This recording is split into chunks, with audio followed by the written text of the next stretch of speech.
Komşular ben zengin olmuşum. Oğadan 3 aylık Türkiye gidip $100 kazanıp gelen oğlan 2. bölüm. Bah! Benim köyümdekiler biliyor benim Türk'ten zengin olup geldim. Komşular bilmiyor galiba. Komşular ben zengin olmuşum. Komşular yetişin ben zengin olmuşum. Nereden bileceksiniz benim paramın vardığını? Çocuklar dünkü yediğim çikolatanın taşını var ya komşuların çöpüne sığın. Herkes görsün, herkes duysun benim nasıl zengin olduğumu. Para çok sıkıntı yok arkadaş. Çocuklar. Oh, Murat kaka.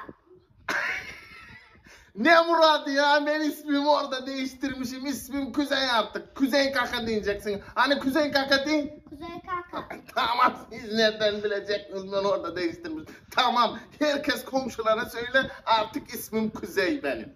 3 ay Türk'te olmuşum, ismimi de değiştirmişim. Kuzey ismim artık. Sıkıntı yok kardeşim. Tamam.